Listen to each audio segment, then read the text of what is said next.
Right. Amal, are you taking notes as to who's participating in the meeting?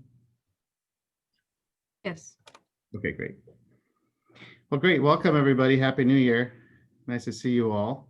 Thank you for making time for this meeting, and we'll just proceed. The first thing on the agenda, I want to welcome Janessa. We haven't had you as part of a meeting yet, so welcome. Nice to have you with us. Thank you. Okay, our first thing was review of the meeting minutes from the last meeting. Are there any comments or revisions of the minutes?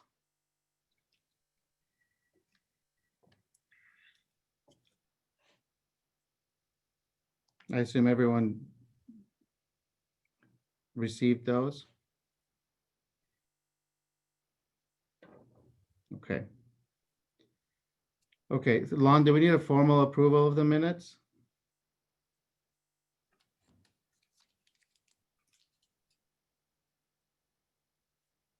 Is Lon with us? Yeah, sorry, dual monitors and I couldn't find my mouse cursor. Do we need a formal approval of the minutes? Yeah, we should have a motion and second and then approval. Okay. I'll make a motion to approve the minutes from last meeting. Second. Okay, it's been moved and seconded to approve the meeting minutes from the prior meeting. Any discussion? All those in favor of approving the minutes, please say aye. Aye. Aye. Aye. Opposed, please say no.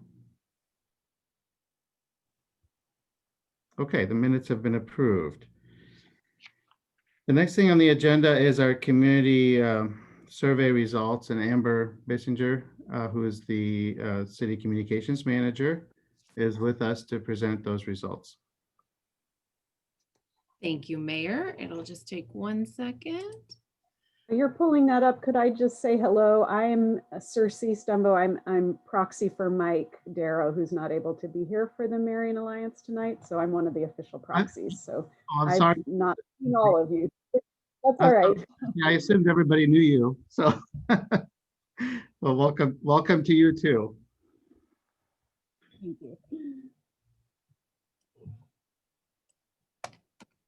Okay, is everyone able to see my screen? This should be the presentation. Perfect. Thanks for the invitation and opportunity.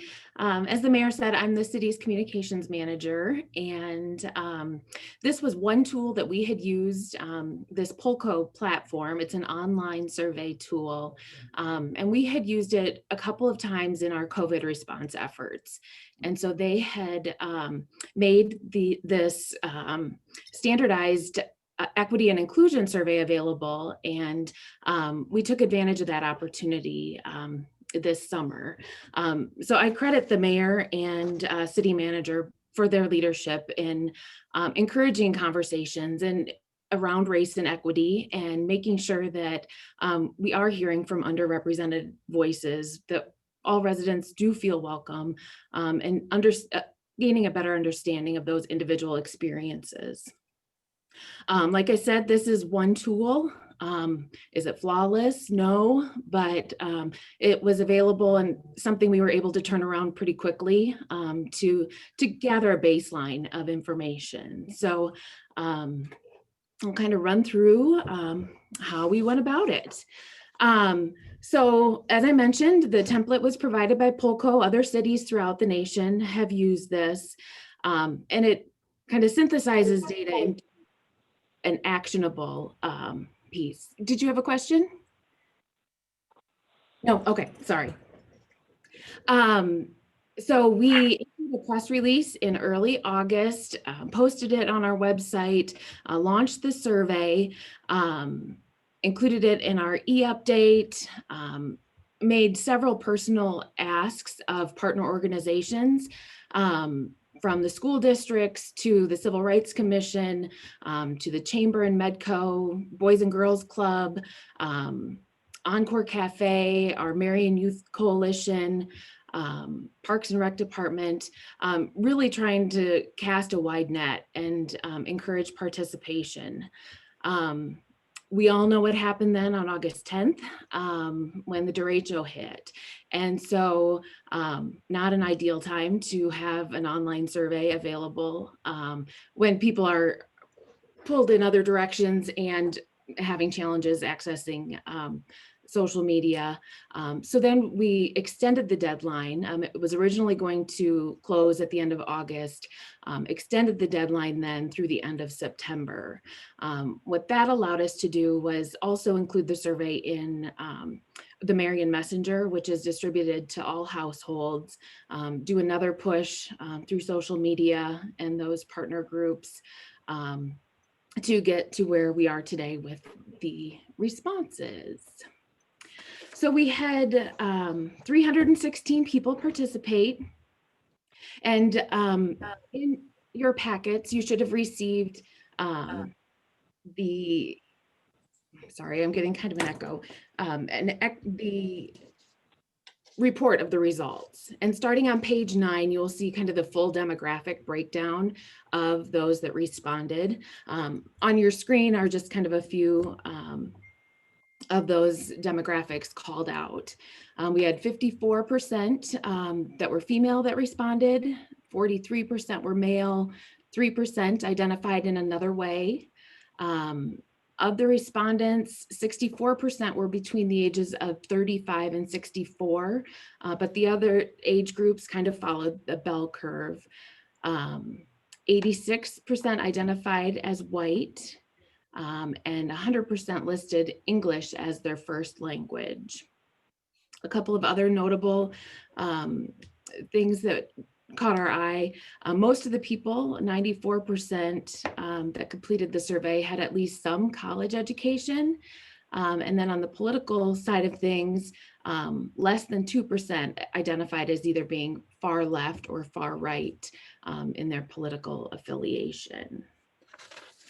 To kind of dial out a little further, just wanted to kind of share Marion's demographic data through the US Census Bureau. So this, the quick facts are kind of estimates as of July 2019.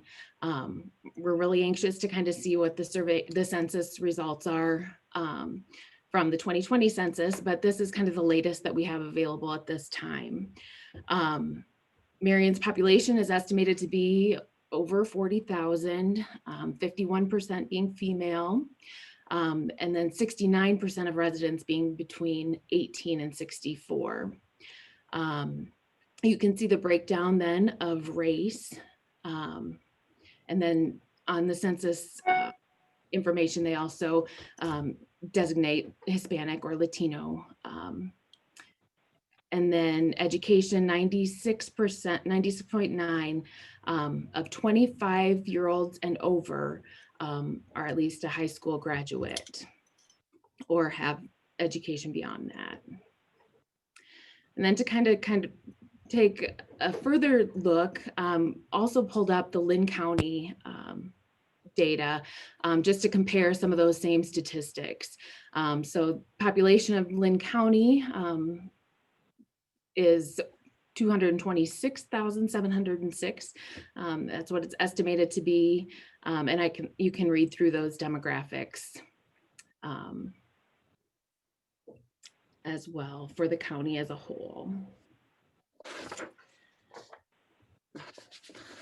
So looking at the survey questions in the report, they're all spelled out. It was a 19-question survey. And half of them were specifically about the respondents. So that can kind of get a pretty good picture of who weighed in, who shared their opinions. The first question rated 12 community characteristics on a scale from poor to fair, good, excellent, and then there was also a don't know option. Areas that we performed well, 75% of respondents said that Marion is good or excellent at making residents feel welcome. And just kind of a side note with that, Polco, the company that administered the survey for us, did compile some national data from the communities that distributed the survey. And generally, their national data that they collected had about 69% nationwide in terms of the good or excellent rating for that question. 73% of respondents on our survey said we're good or excellent at making all residents feel welcome in business establishments. And the national statistic for that question was 71%. So you can kind of see where we measure up in that regard. In terms of areas that needed improvement, 42% of respondents said we could do a better job of attracting people from diverse backgrounds. That's where folks answered poor or fair for that question.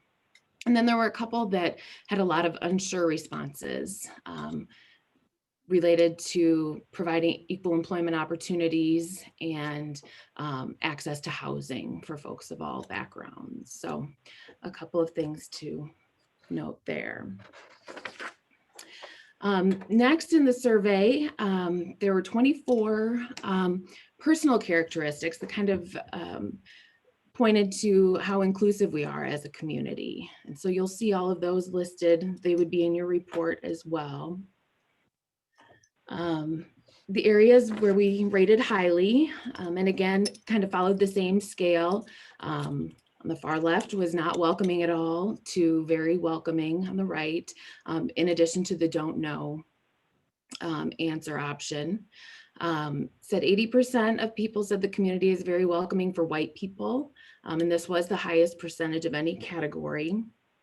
77% of people said the community is very welcoming to men.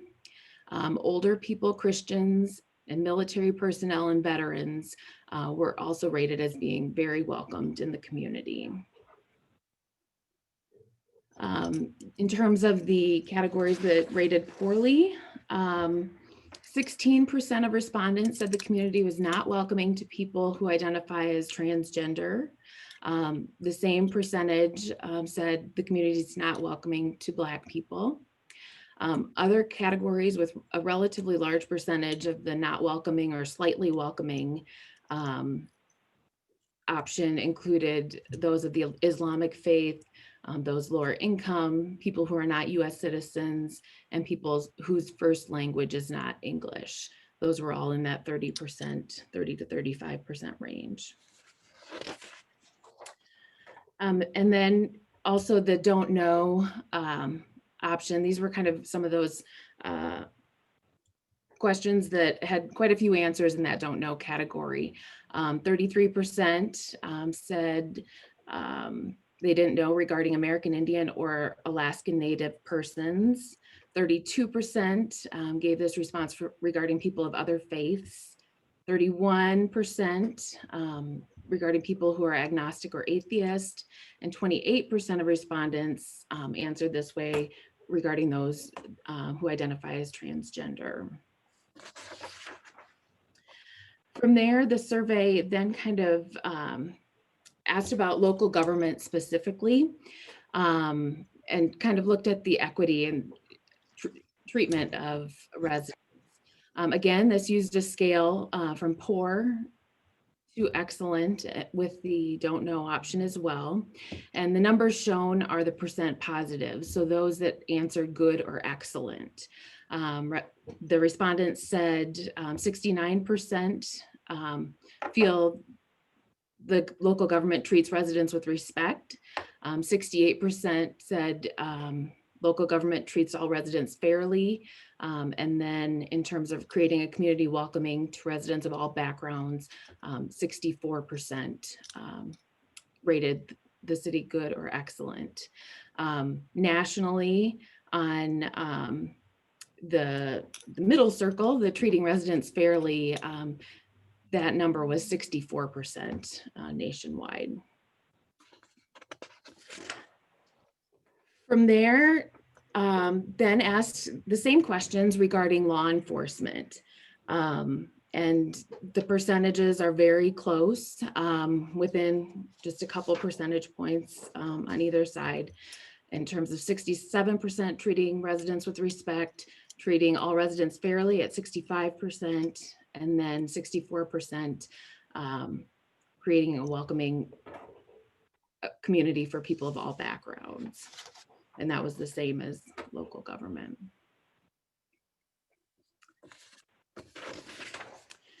From there, respondents were asked to prioritize 6 dimensions that whether or not local government should make them a priority.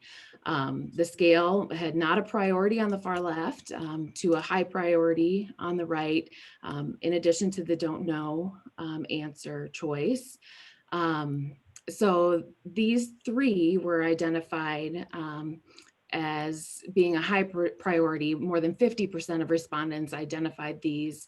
And actually, if you look at the report, I think there's one that's maybe 49% as well. So they're all very close.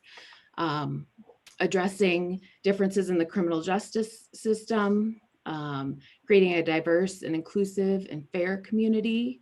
And number 3, addressing social, economic, and racial equity differences in jobs and housing. It's what folks saw as what local government needs to prioritize.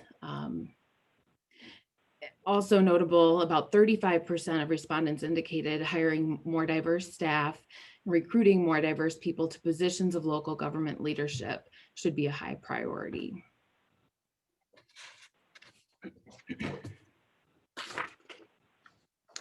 The last question related to community then asked if the respondents had experienced discrimination in the local community within the last 12 months.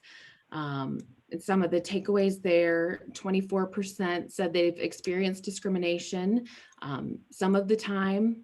5% answered most of the time for their political affiliation. 15% of respondents said they'd experienced discrimination some of the time, and 1% most of the time based on their gender. And then 1% said they experienced discrimination some of the time based on their birth country. So Amber, the 24%, that's Yes. for a specific category, or like the 15% and 1%, or was that cumulative? So just some kind of discrimination. The 24% was for their political affiliation, Oh, okay. So okay. both related to that. Okay. Thank you for clarifying. And can I just ask one other quick question before you go away from that Sure. slide? Go ahead, please. The 1% of respondents that said they'd experienced discrimination based on their birth country, was that of all of the respondents not from the United States as birth country, or is that of all? Because I noted that almost all respondents, the United States was their birth country. You know, I would have to seek further clarification. I don't want to give you the wrong answer on that. Okay, thanks. In the report on page 8, it says 93% had never, 6% rarely, 1% had experienced discrimination some of the time, and 0% most of the time. So I would take that to be from the whole.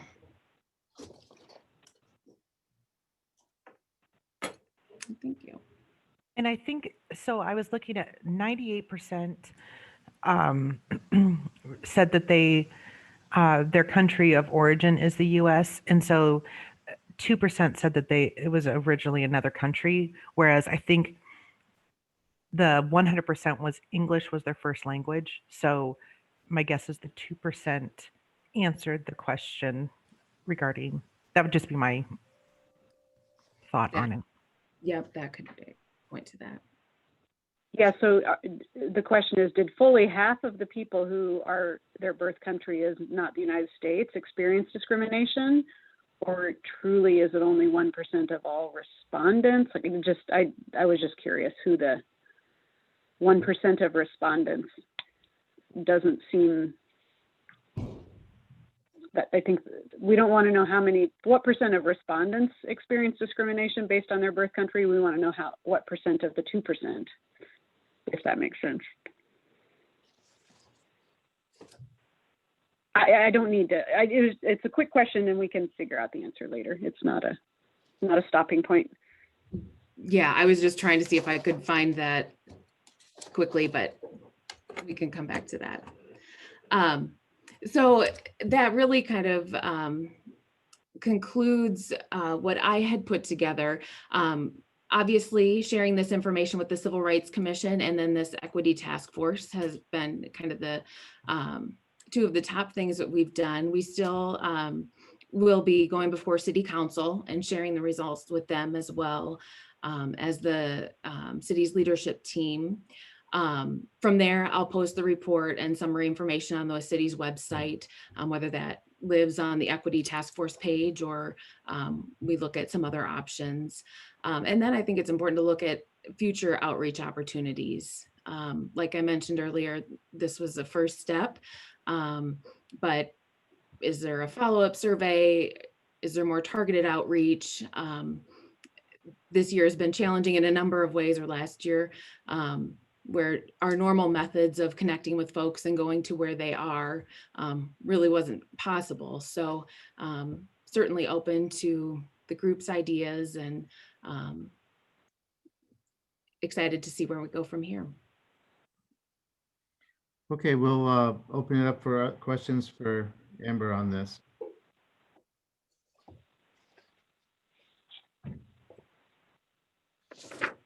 Obviously, as Amber said, this is one thing, one indicator that, you know, we could probably do other surveys as we go forward. It's just, it's a starting point to kind of see where things are, and we can pick out specific issues from this that we want to do further surveys on, further exploration of, to get a better picture of where we are. Cersei, were you going to say something? Did I interrupt you? You did not interrupt me. I'll jump in when you're done. Okay, when I started talking, it looked like you wanted to say something too. So go ahead. Well, I mean, I was basically sort of wanting to agree that it's nice to have these data. It's encouraging to see some real ability to dig into the data by disaggregating out people by different races and different faiths and all of that. Like, I think it's a rich data set that we can look at.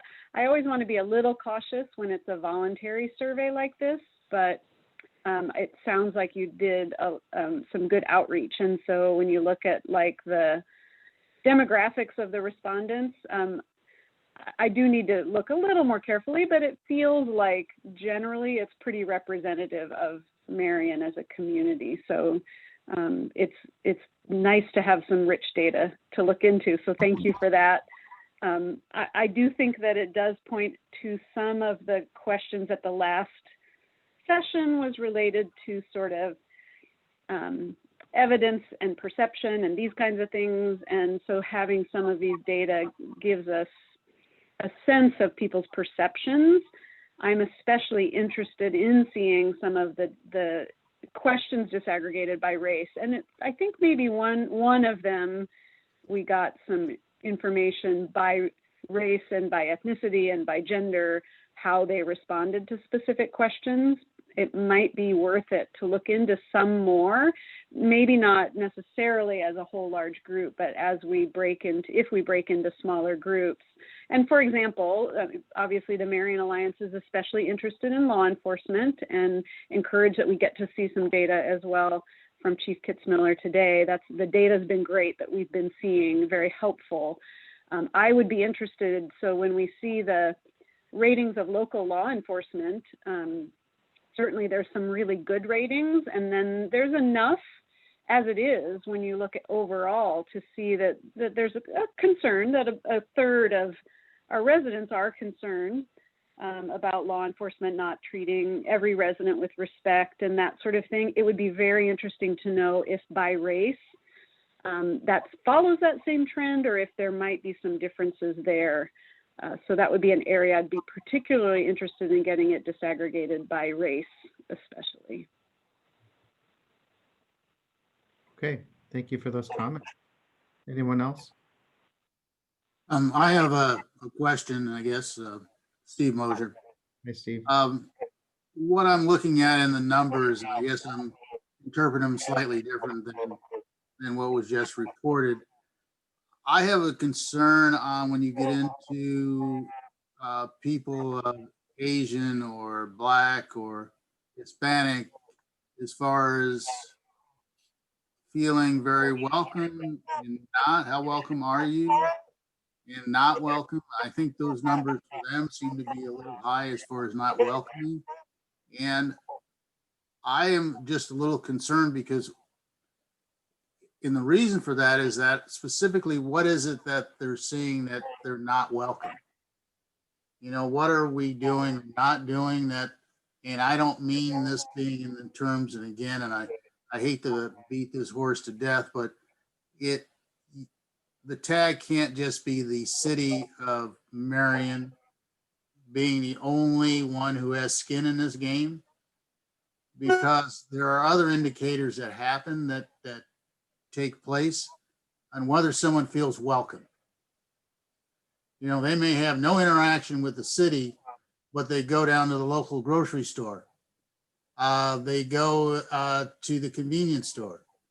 So this is great as a first step, but it's not the only step. It's not inclusive. We cannot paint this picture with a broad brush, and we must be careful with the data that we're interpreting. This is fine for the city of Marion, but it's not a panacea. It's not the answer to all things that are out there. So just trying to tell you to caution yourself a little bit when you look at this data and think bigger than the city of Marion. That's all. I just had a comment.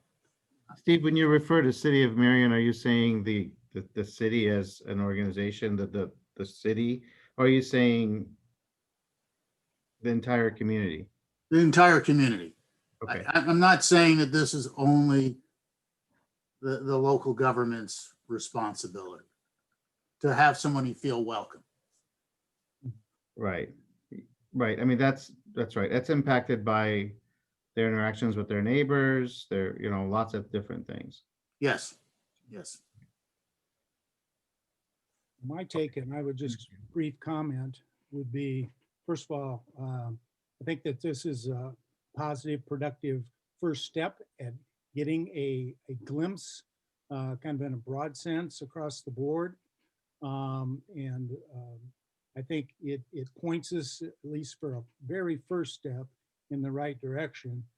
I think by nature, equity work is about for us to be alert to systemic and structural types of variables that don't have boundaries, geographic, but they are, and to chase systemic characteristics into individual comparisons will always remain challenging and elusive.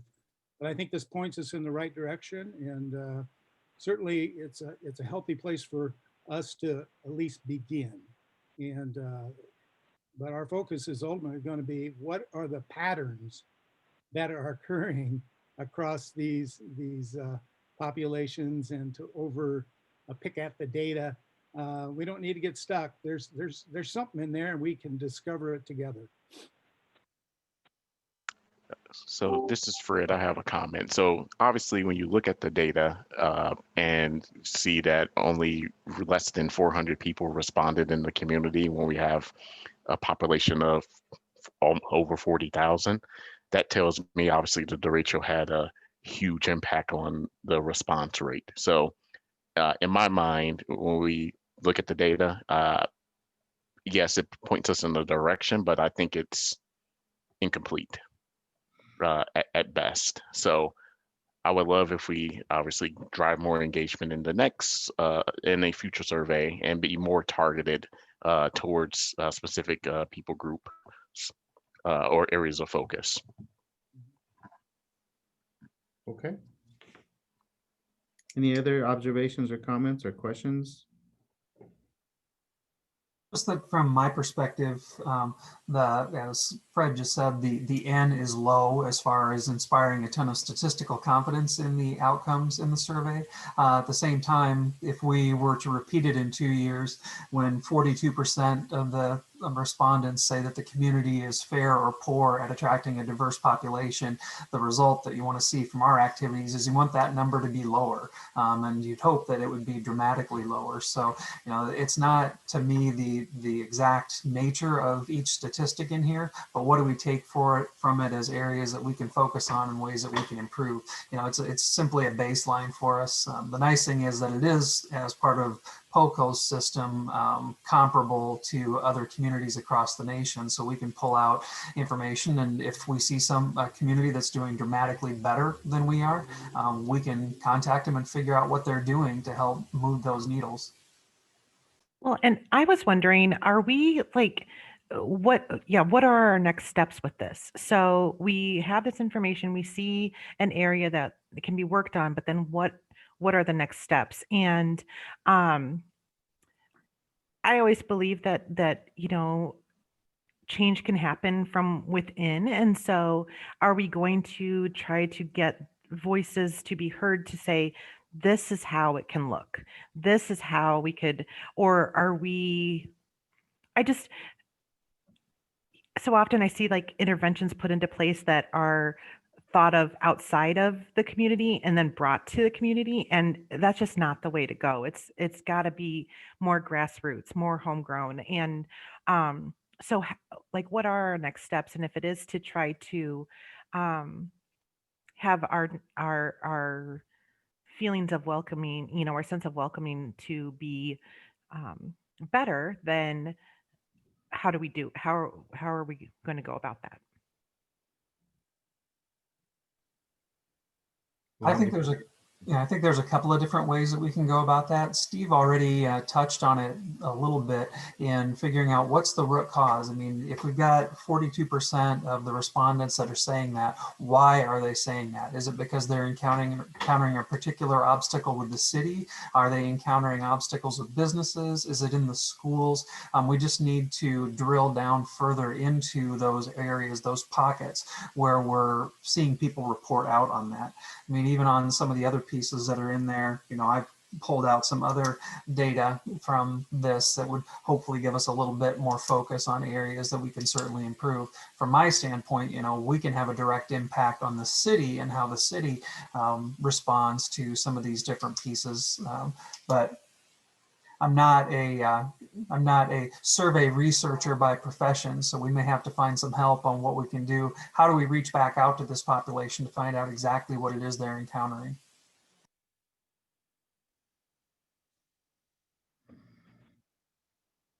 And I think part of that at some point, it may come down to just asking people to come to us and tell us what it is. I mean, I see people on TV that, and I can speak about the police department, that talk about the police department, but when I've contacted them and said, what exactly is it that happened that makes you feel that way? They can't, you know, express that. It's, well, I heard this from somebody else, or somebody told me this. Well, okay, but I can't fix that. I don't know what the problem is. So I again, at some point, we're going to have to get anybody who feels uncomfortable to try to articulate that, so it's something that we can zero in on.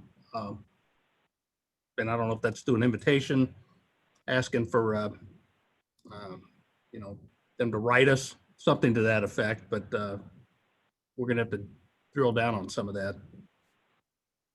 And I wanted to second, you know, what the chief just said. I think that like personal stories have a lot of value. And I think, you know, obviously I get the importance of being like data heavy, but at the same time, I think that when we get to listen to, there's a huge value in listening to personal stories. And I think that like, we can't do this work without hearing like directly from the people who are affected by, you know, kind of living in Marion and being a person of color and living in Marion and not feeling welcome. I think that if we send out the invitation correctly and people feel safe enough, that we will get people who will come and speak. Fred, if you want to talk about it, when I we will. presented this report to Civil Rights Commission, Fred had an observation that Black population was 25 people responded to the survey, which is less than 30. That would not give you a bell curve. So you can't really say that this population speak on behalf of the Black population that lives in Marion, because we went and dug into statistics and we found close to 1,400 people through census identify as Black. So he had an idea about how can we reach to more Black, and here maybe hosting a listening session, having a conversation, asking just 2 questions. And Fred, you can talk about it. And Oh, keep going, Lamal. You're already on a roll. So yeah, so the 2 questions is do you feel welcome in the community, and what can we do to change? So just 2 simple questions going to the source. So that kind of goes to along the line of Janessa's comment, hearing the stories of the people in the community. And obviously, Chief, I think you make a good point of, hey, maybe we don't hear those different perspectives, or when you do ask the question, maybe they don't feel as encouraged to speak up. So we need to create an environment where people feel welcomed. It's all about relationships at the end of the day. And if we build relationships with the community and they trust that we're going to do what we said we're going to do, then I think we'll progress forward to finding the appropriate solution. But I think listening to the community, so that's the recommendation of the Civil Rights Commission, is to host listening sessions. So Marion, Chief, I know you both held a few sessions, smaller sessions, but I think we need to do something similar, but it be more specific and targeted. But that's jumping to the end state and the solution. And I don't necessarily want to go there right away, but like as I mentioned in the meeting before, I don't want our actions to be just transactional, where we're trying to do something quick and get it done just because we see a quick problem. I want this to be long-lasting, transformational change that has the right impact that we're looking for generations to come. Definitely, Fred, those listening sessions will help with the focus. What areas we need to focus on, what are the priorities, what priorities should be the priorities.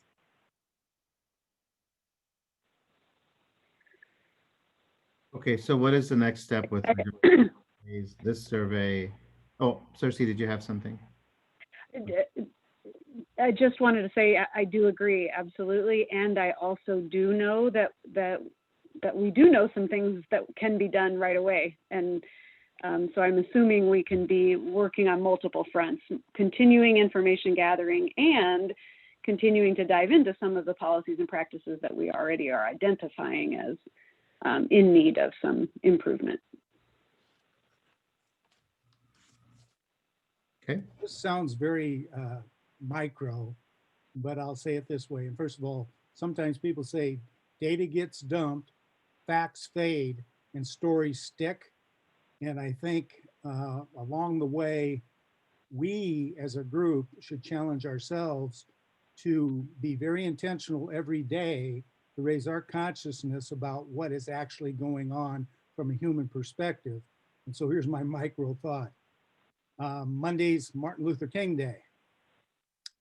What can I, or we, or you as an individual do on that particular day with awareness of what is occurring in Marion on that given day, and what do you witness around? What do you actually see? And as you interact with people, it's an opportunity to interact and as a gateway, just as a consciousness, not as a single event or a gimmick, but it's kind of a what am I doing every day to increase the awareness that takes it to a human face and lives?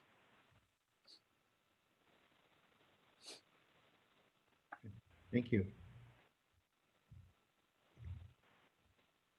Okay.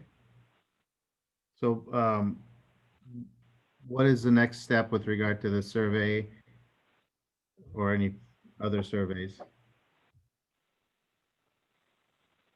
Well, there's a couple of things that have been brought up tonight between Fred and Amal, and then talking about other ways to gather data. I think the next thing would be is, what are we going to do for outreach? Are we going to start scheduling community forums? Because one of the things I think is that if it's coming from this group, a community forum is going to be different and feel different than one that's, say, organized by the police department, and people might feel more comfortable being more open about sharing their stories.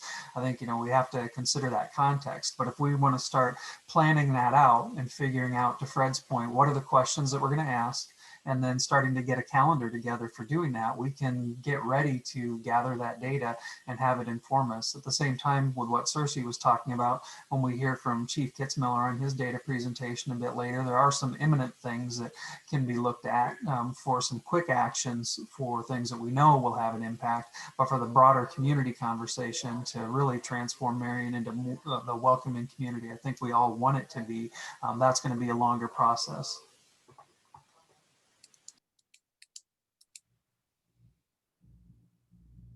Okay.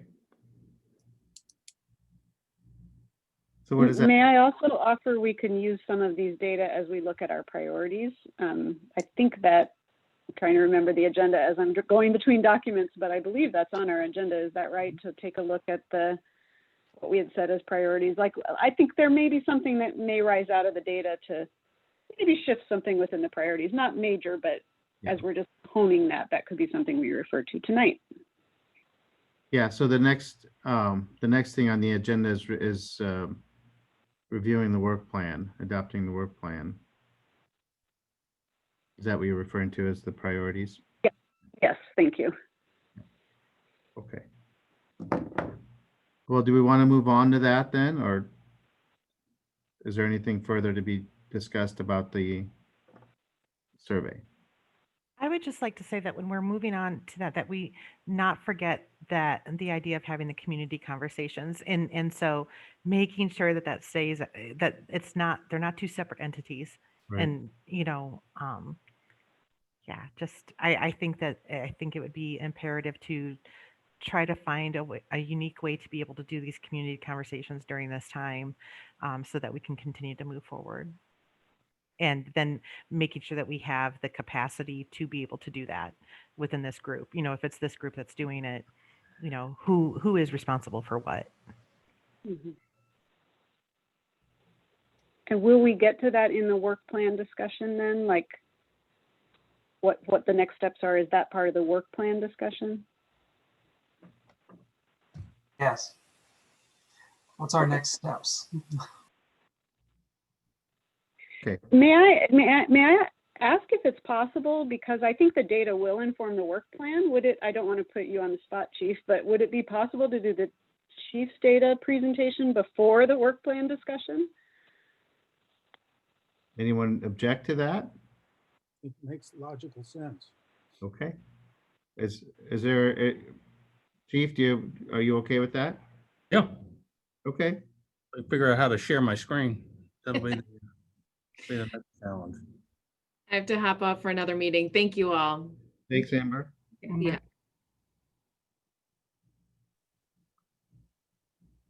Let's see.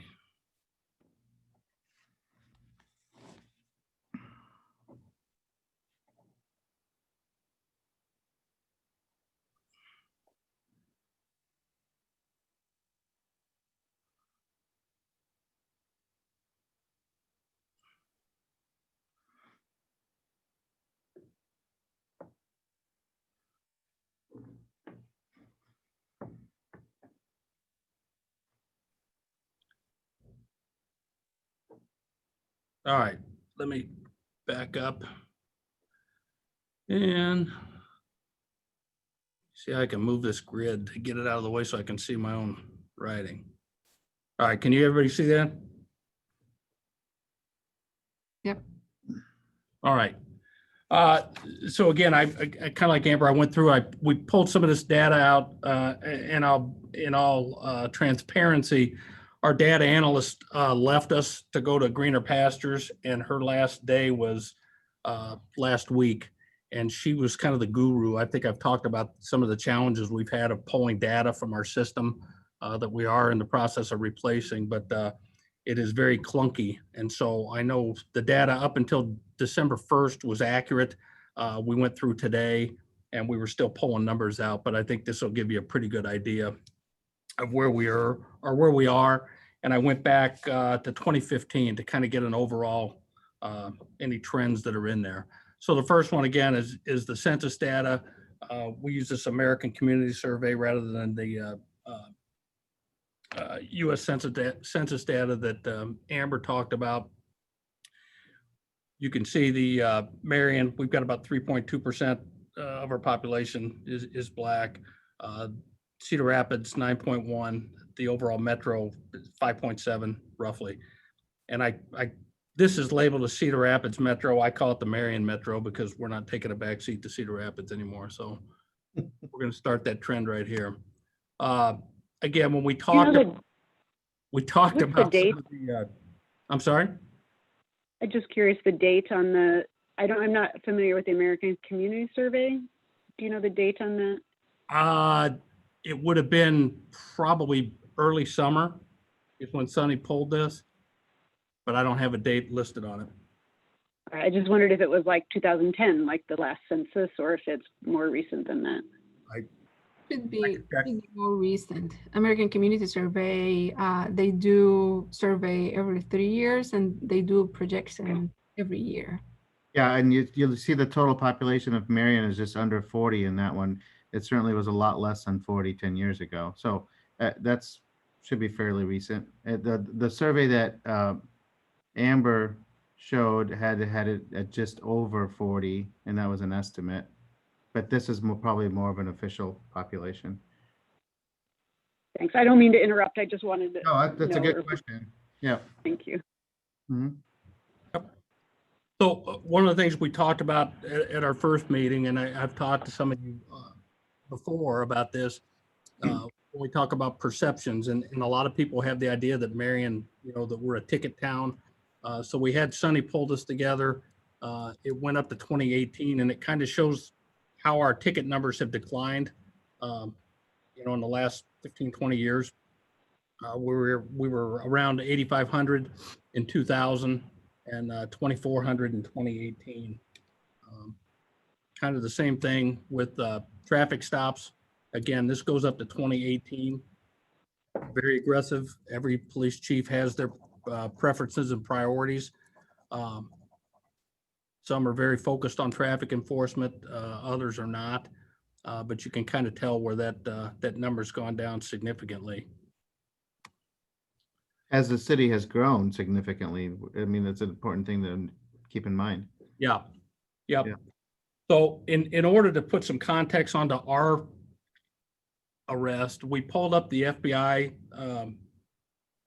NIBRS data for Iowa and nationally, just to see where those percentages are. I believe the Iowa one, when you do the math, when you look at the percentage of African Americans arrested, you're looking at roughly 21% for Iowa, and I think it was 25% for the national average. Again, some of the statutes and the reporting is not one-to-one, so I don't put a whole lot of faith in saying that that's a concrete number, but I think it's somewhat of a reflection of what's going on around the state and other places.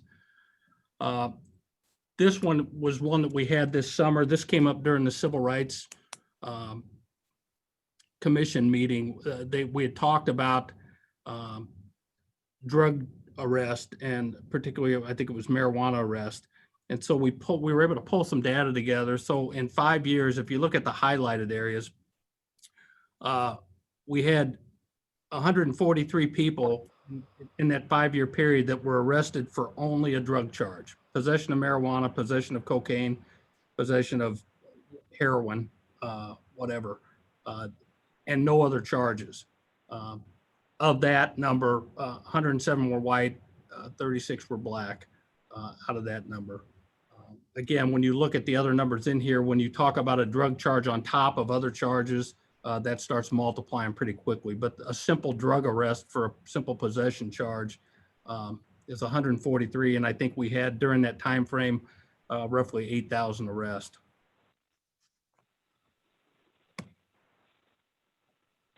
So this is a little busy, and I apologize if you can't see it.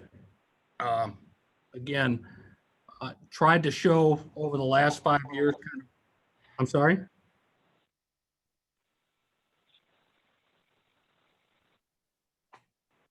Okay.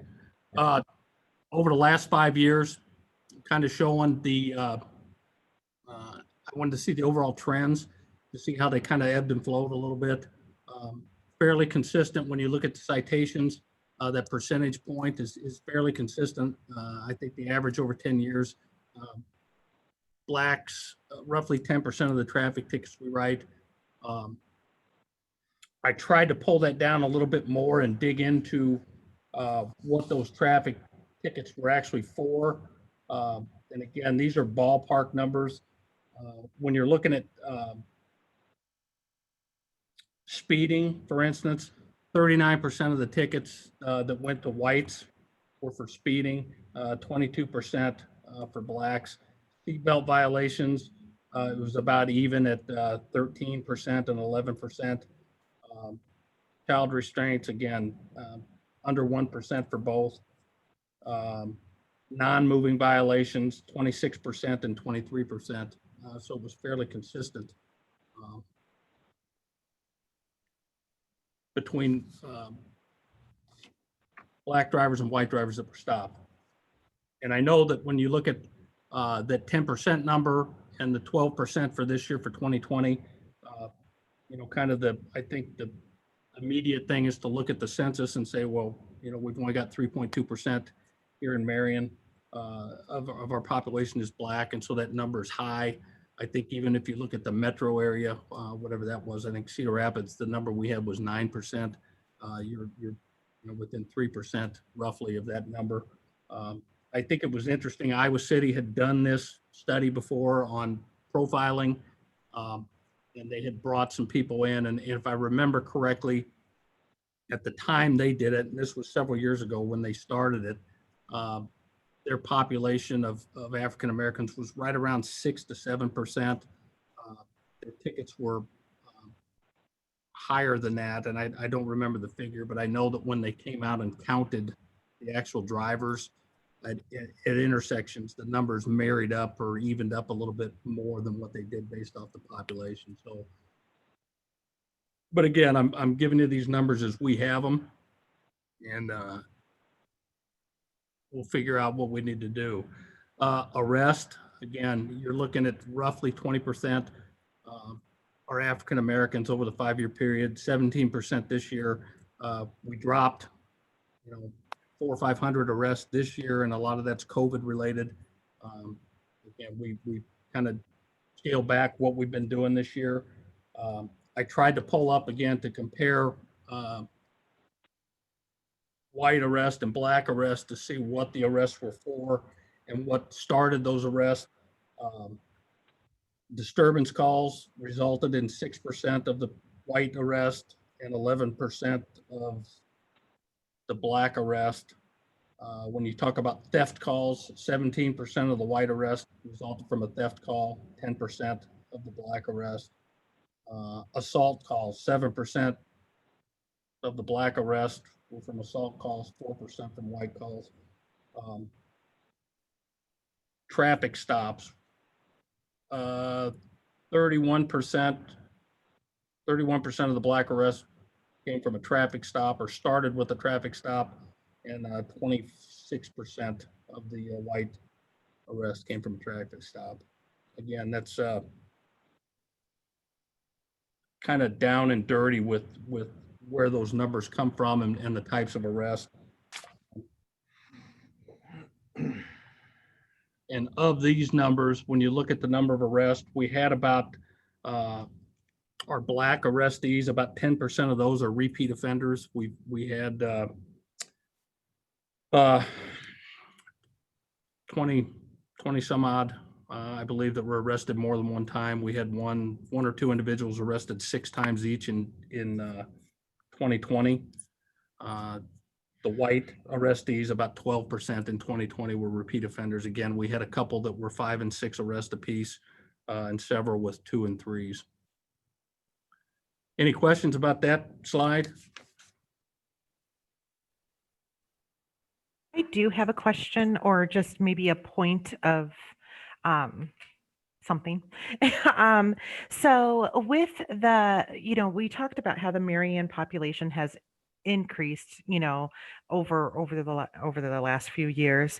And so, so what I was looking at was trends. And so even though our population in Marion was increasing, if you look at citations for 2015 for white and 2020 for white, you see that it's almost cut in half. It's decreased by 50%. But when you look at the black population, where it's 9%, or it was 373, and even though our population is growing, it's only down to 312. So it's not decreasing at the same rate. So, because what we tend to see when there's been shifts in what is considered criminal behavior, or what is the target, what we're seeing is that it positively impacts the white population much faster and much more than it does for populations of color. So I think that, while the numbers, they are where they're at and whatnot, I think looking at that trend of why isn't it decreasing at a 50% rate, is something to kind of take away from this. Yeah.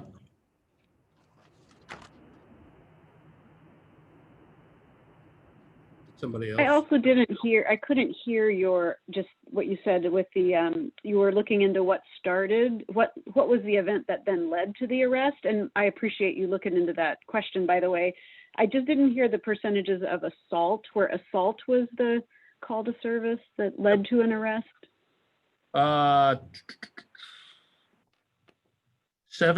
of the Black arrest resulted from assault call, and 4% of the white arrest. Okay, thank you. And then when you look at domestic disturbance calls, it was 6% each. Also on the arrest, I'm trying to find my, about 20% of the 2020 arrest of Black individuals were based off of outstanding arrest warrants. I didn't say I didn't want to. I can't, because I'm not smart enough to figure out how to go in and find out if they were our arrest warrants or another agency's.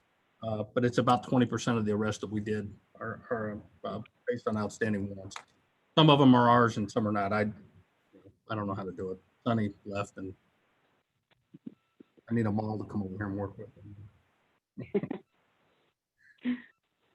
You already stole Ann, you cannot have them all too. All right, so the use of force. So we looked at, I went through and counted these. When you look at the total number of arrests, we had about 158,000 calls for service during that 5-year period. We had 108 use of force incidents involving 130 people. And I know when you start throwing stuff like that out, you can scratch your head. So imagine if we have a use of force incident and we say it's a one incident, like we pull a stolen car over and there's 4 people in it and the officer points his gun at the car. That's one incident, but it involves 4 people. So that's why those numbers are a little different. Males, about 85%, 15% were females, 78% were white, 18% were Black, and 3% were other, either Hispanic, Asian, American Indian. So out of that 108 incidents, 17 involved the use of a taser, which is about 16%. 36% involved when we actually put our hands on somebody and did something what we call the open hand control, and then something additional to include a strike, a takedown, a restraint, someplace where we had to tackle somebody, something like that. We don't keep track of if we just have to put our hands on somebody and say hold them up against the car. It's got to rise to a level a little bit more than that. Almost 49% of these use of force incidents over the last 5 years involved an officer drawing or pointing their weapon at somebody. Again, is that I've heard some departments call that a threatened use of force. We don't make that distinction. We put it in here and we treat it just like we do any other use of force. So again, I tried to break these down to see where we were as far as black arrestees and white arrestees. When I looked at the 23 black people we used force on in the last 5 years, 2 of them were tased, 3 of them were struck, tackled, or wrestled with, and 18 had a weapon pointed at them or the officer drew their weapon during the course of the race. Again, I looked at least 2 of those involved multiple individuals in cars that we did felony car stops where weapons were drawn, and that would account for, I think it was 7 of the 23. Close to half weapons pointed at them incidents that we had. Again, I wanted to see how we were doing it, if we were using force on one population more than we were using on another. Again, 130 people. Out of our total arrest, that's 1.5% of the people we arrest, we had to use some type of force on. On the white individuals, it was 1.6% of those arrests we used force on. For blacks, it dropped slightly to 1.4%. So we're pretty much in line there with black arrest and white arrest. Excessive force complaints. We've had 5 complaints out of that 158,000 calls for service over the past 5 years. That 8108 arrest number is wrong. That should be that 82 number that I gave you earlier. But out of all 5, we investigate them. We have a lieutenant look at them. We have a sergeant look at them. And then the deputy chief and I will look at them. Some of them were done before I got here, but all 5 were either unsubstantiated or unfounded based on either review of the body camera footage or interviews with witnesses.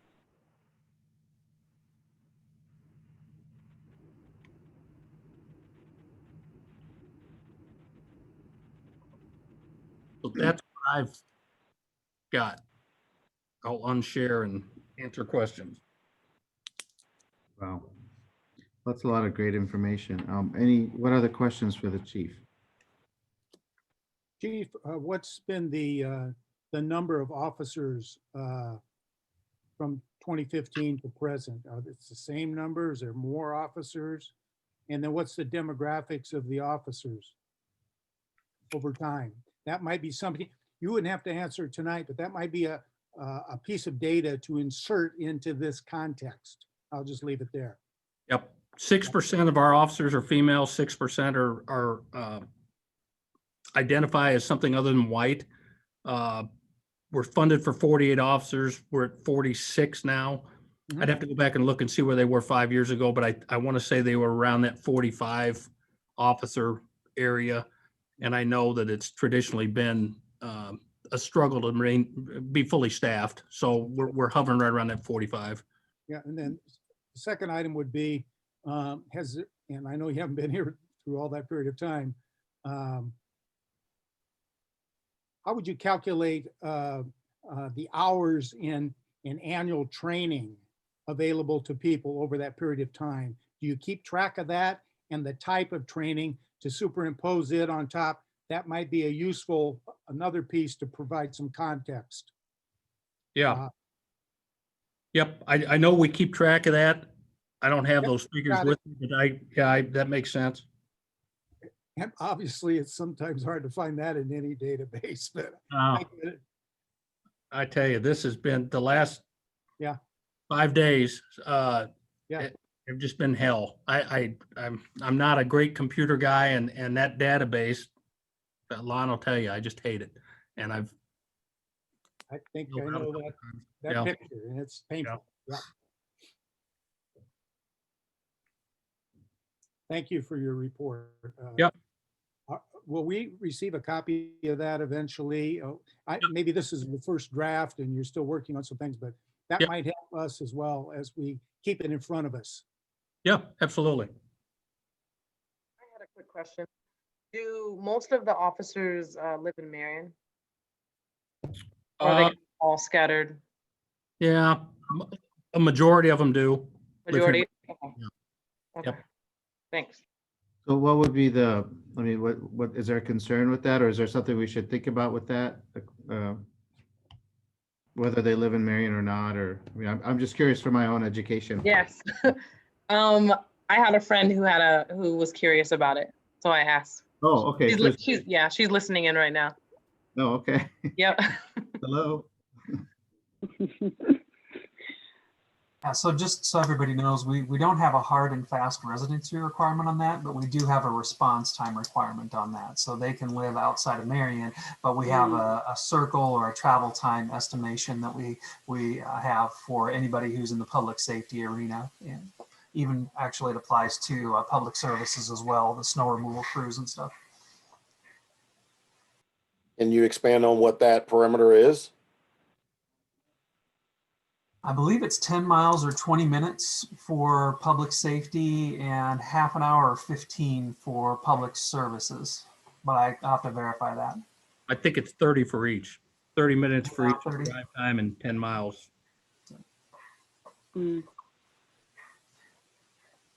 Yeah, But and it's Chief, not something that's great because when you look at it, I mean, depending on if you're coming through town or out of town, a 30-minute travel time can put you out past Anamosa, or it can put you by Westdale, and miles-wise, there's a big difference.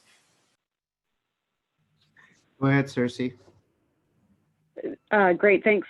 Thank you for the data and for asking the questions you asked, because I do appreciate that you didn't just give numbers, but looked at percentages and then comparing percentages of, for example, arrests by race compared to population. That's the kind of disproportionality that we're interested in and concerned about. So I appreciate that you did that. I want to kind of check my understanding, partly overall, and then specifically on the use of force data, where you were looking at, which I thought was a really interesting question you were asking of your data, is the use of force, was there a difference by race that was evident? And so when you ask that question and you look, there's really not much for those incidents where force was used. There was a use of force. There was not disproportion. There wasn't a difference in the percentage of those incidents where it was either a Black or a white person involved. So that's a good indicator. That's what I would be looking for, to not see a difference. The challenge, as I understand it, is that there was disproportionality overall in use of force. I got to go back and look at the data, and so I'm kind of saying this off the top of my head, but that's sort of, I want to go back, because if a higher percentage of Black residents or people coming through Marion were arrested, then that use of force question, anyway, I don't have the data in front of me, so it's hard for me to know how to dig in, but I appreciate you asking the question, and I do want to dig just a little bit more into that particular data point. Okay, yeah. I fully expect that you. Yeah. Yeah. Is it fair Let to us know what say- you find. Good, very good. Chief Kitzmiller, is it fair to say, I think I've heard you say this, and I want to, again, check my understanding.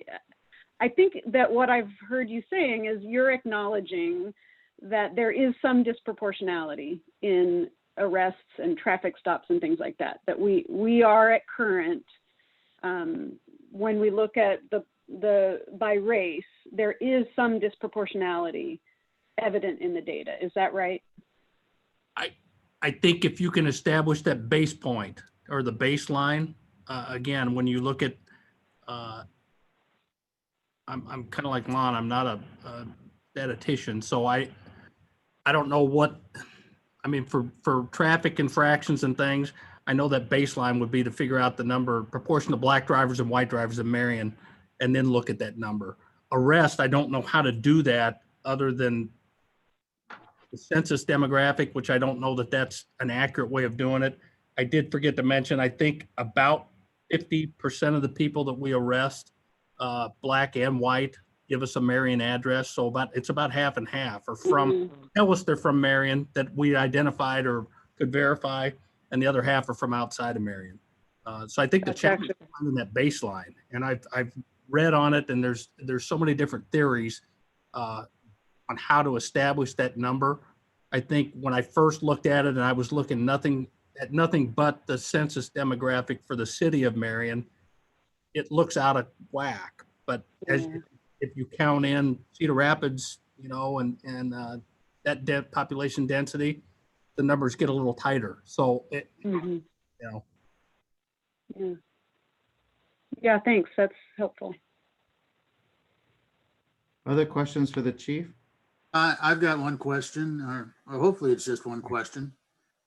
Chief, I think when we have talked to you earlier, you said that you're now doing a little bit more of the community interaction in Marion. And if so, how does that impact with your statistics for the prior year? Because you haven't really been here that long, but within the time that you've been here, have you noticed any difference in numbers or any of that stuff as far as statistics go? I think this year is such an anomaly with the derecho and COVID that this may be the one year that, we get another 5 years down the road, we just don't count 2020 for anything, because the numbers are so skewed, where we were telling our officers, in the height as those COVID numbers got up, don't stop any cars. Unless you see somebody getting ready to kill somebody, do not do a traffic stop, because we were trying to limit that interaction with the public. Same thing with calls for service. We tried to get the dispatchers to handle everything they could over the phone, and then told officers, don't go into anybody's house unless you just absolutely have to. So it's hard to judge the impact of anything we've done based off of everything this year. Of course, the derecho, we were kind of, out of sorts for a month and a half with just the department. So that's kind of a hard question for me to ask or answer. Also, Chief, if you want to talk about collecting the data itself, you talked about warnings, and not in the past, you don't log the ethnicity or the race of the violator or person. Yeah, so our current CAD system, our computer-aided dispatch, which we're also looking to replace, if our officers stop a car, it'll mark the car stop, but it will not, there's no place for them to enter the race and sex of the people that they stop unless they give them a ticket. They can type in, hey, I gave them a warning. We generally, I should have put that slide in here, and I've got it someplace. We give out more warnings than we write tickets. And that's been kind of a different trend too over the past 5 years. And I wish I'd have put that in because I think it kind of shows a different mindset of the officers. But we do lack that ability to track race and sex of those drivers.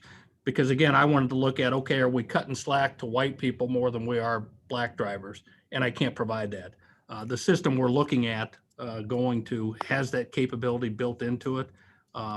So we're looking down the road at being able to do that, but that's one of those items that's hard to capture for us, and we just haven't had the ability, even if they don't wanted to do it.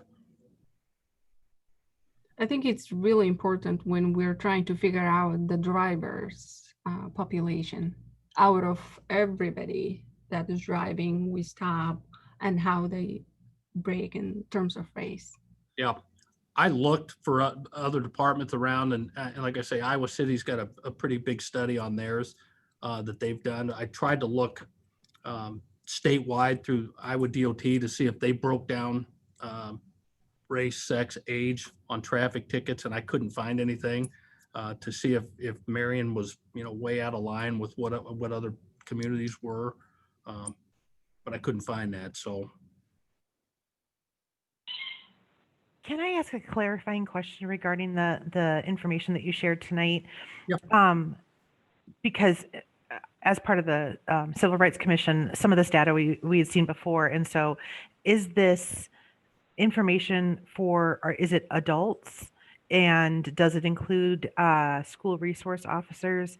And does it account for residential treatment centers that are in Marion that give a false, like, sway of data? yes, yes, and yes. Uh, it does include the SROs. I tried to get, we've got two SROs, Tom Dobbs and Brian Davis. I tried to get a breakdown of their stats.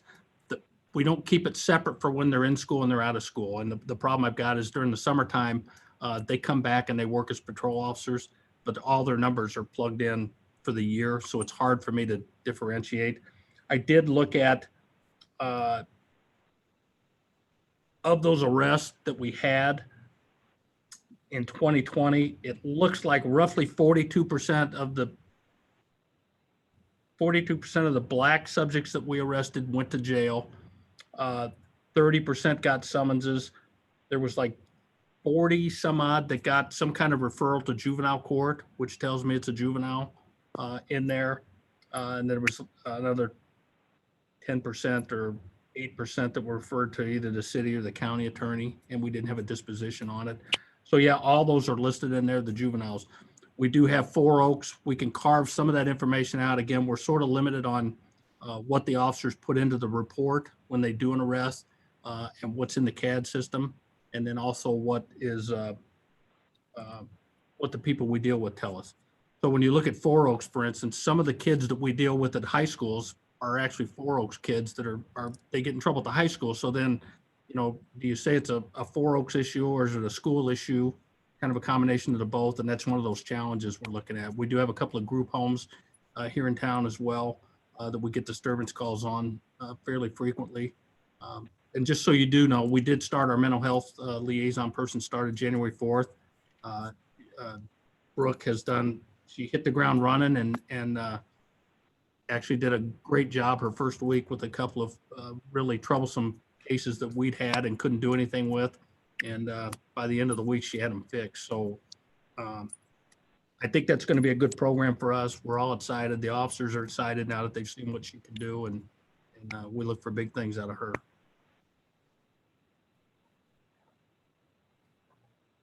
I've got one last question, if I can interject. Excuse me. Chief, out of your report, the actions, either an arrest or a warning or some, is there any other interaction that the police officers will have that doesn't result in a warning or an arrest, that they'll have interaction and that they might just let the individual go without writing anything up? Is there that kind of interaction as well? And because what I'm trying to do is figure out where the perception is coming. And if I have a run-in with an officer, I don't get a ticket, I'm not arrested, I don't get a warning written, you know, but there is an interaction, and somehow I'm able to leave the scene without anything legally written up or that. Does that happen at times, and is that ever documented? Yes and no. So if you look at, I'm sorry if you could hear my calculator clicking. Out of 158,000 calls for service over 5 years, about 5%, we had about 5% of those resulted in an arrest. If you add in the tickets, you know, I could do the math, you know, I would say probably under 20% or 25% result in some kind of enforcement action that the officers take. Now, some of those calls, granted, are going to be like a suspicious person where they can't find anybody, but certainly there's calls every day where officers are going out, meeting with somebody, and that doesn't result in a ticket or an arrest. I'd have to talk to somebody to see if we've got that information in there.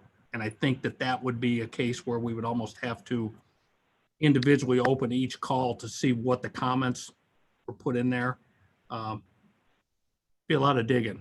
If you really, really want it, No, I was just trying to look at the fact of perception at times it drives the issue, and it doesn't necessarily have to result in enforcement part of it where someone's arrested or someone's given a ticket or anything. But we have to deal with perception can become reality to some folks, and I'm trying to figure out where does that start? And that's an area that we may have to explore. We may not want to, but you know, because you've had an interaction, if it doesn't seem to go your way, or if you think you're being disrespected, even though there's no enforcement involved in it, that may be part of a story that might be told on and on and on, and snowball into something pretty big. So that I was just asking. no, I think that's one of those sort of a listening post question that we could ask people to bring to us. You know, hey, what's been your experiences have been like, and if it's negative or positive, well, why? You know, I get about an equal number of calls and letters from people praising officers since I got here as I do, hey, this officer didn't do what I asked him to do, or was, you know, snarky with me or whatever. It's about 50-50. And again, that's a very small snapshot of what comes across my desk. But I think that is something we could lean into a little bit on those listening posts. Yeah, that Can you go guys- along with what guys Fred was hear- talking about. Can you hear me? This is Maxwell. Yeah. I was driving. I was involved from 5 o'clock on, but when you call in on phone only, apparently you can't. You don't hear me when you just call the phone. But anyway, I just wanted to throw in the thought of maybe a focus group in which, you know, and when in manufacturing to drill down into something as to why it's happening, you can ask the question why 5 times, and literally almost every time you ask why 5 times, you'll get to the absolute bottom reason as to why something's happening or why someone feels some certain way. And I just, you know, we talked about the survey, but it seems as though at some point maybe we can, maybe there'll be a focus group, or we can do have a professional focal group of some sort where you get some people together and you ask them why. Okay, you feel this way, or this happened to you, or you believe this is happening. Tell me why. And they answer the question. Hey, why do you feel that? And they answer the question. And you ask them again, why do you believe that? You ask the question. When you get down the bottom of it, either something really happened to them, could have been in their childhood, could have been a reality situation on the street, could have been something that someone had done to them. So anyway, just thought a focal group might be of some value if we get down that far. Thank you. Good input. Other questions for the chief on the presentation of his data? It's just one comment I'll make. So the chief showed us data in the past with the dashboard that actually broke down information based on age. So if I recall correctly, I believe that the bulk of the traffic stop or offenses were people in their 20s and below. So I think that should be definitely a focus area to figure out why there are so many young people that are being stopped in these instances. I think that's the accurate number for tickets, and I believe arrest as well. It said that 18 to 23, something like that. I remember that slide. Again, I should have thrown it in here and I didn't do it. But. Well, and that kind of brings up, and it might tie into the work plan too. And sorry if this is a touchy subject, but the dashboard, because it was amazing. But is that still something that's in the works? Or am I like putting salt in the wound right now because Sunny left? Yeah. Thanks for reminding me. Sorry. Because I'm just thinking it might fit into some of the stuff that we're doing too. And Yep, I did. And unfortunately, what we found, we thought that thing was feeding the data straight through. up until Sunny left. And then when she left and we got in and started looking, I noticed that the arrest numbers didn't seem right on something else that I'd seen. And we went in and looked, and it hasn't been feeding since like mid-December. And so we've got our IT guy was over today, and he's looking to see if he can figure out a way to make it start working again. Otherwise, I think it's going to come down to us being able to pull, even if we did it once a week and updated it on the website, that may come down to that. I think that's important, and I know people want that, so I am going to make that happen. It's just how many hoops I got to jump through to get it. And like I say, I was all ready to pull the trigger on it, and then disaster struck. So, but we'll get through it. Okay, I apologize. I have to leave the meeting for another meeting, but Lon will continue leading the meeting from here. And I look forward to seeing everybody the next time. But thank you all for a great meeting. Lon, go ahead. All right, thank you, Mayor. So I guess well, first off, before we get into the next topic, I don't want to shut down any discussion about anything that the chief has presented. So are there more questions for Chief Kitzmiller? So then the next question I have is, typically we've scheduled these for an hour and a half. It's 6:27. I'm willing to forge ahead if we want to continue to work on the work plan, but wanted to check with the group to see if anybody has made commitments beyond that they need to jump off for. I'm going to have to jump off to take care of kids. Thank you, guys. And I was Thanks, going to say Vanessa. too, Good to see you. I am in the same boat where single mom have to have mom and kid time and stuff. Lon, Yeah. this is Colette. I too need to jump off. I just wonder, I feel like the next part that we have to work on is going to take some time, and my perception. And maybe we need to push that to the next time we get together so we're fresh to go back at it. I think this next agenda item is really super important for us to kind of get right. So that would be my recommendation, but I respect if others say, let's stay at it and figure it out tonight. I guess what I'd ask then is, in the interim between now and the next meeting, if people have opinions on what they would like to focus on, send them to me and I can comb through it and see what the common themes are. Whatever you send me, I'll bring the raw data back and we'll get it out to the group like this last time, a week ahead of time, so you can see what people think we should focus on for the work plan and try to frame it up so that we're not just completely walking in and trying to develop it from ground one during the meeting.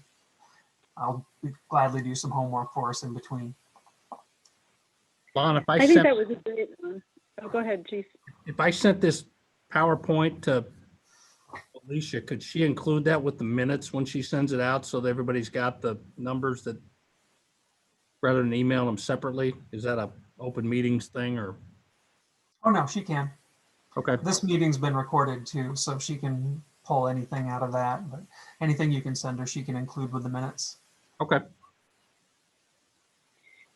Lon, if you also would, I think there's a lot of energy behind doing some listening posts. If you could let us know kind of how you've done them before, if there are open meeting rules we have to pay attention to and that sort of thing, so that we come kind of able, I suspect that's something this task force is going to want to turn on pretty quickly. So if we're ready with all that info about how to do it, I think that might be really good. Yeah, just so you all know, for what I kind of wrote down on the outreach calendar ideas, before Amber left, she and I had talked about with hopefully being able to get back to doing some in-person events during the summer, to have like tablets at tables and things that people could fill that out while they're attending events. So doing some stuff at live events. The Civil Rights Commission likes to do events and likes to take input from the public. That's another logical point. I think it was maybe Fred who had brought up doing some direct outreach to targeted populations, and then the community conversations and focus groups. So yeah, I'll put the rules together for what we have to do for formats for that so that we know, and then we can start looking at calendars.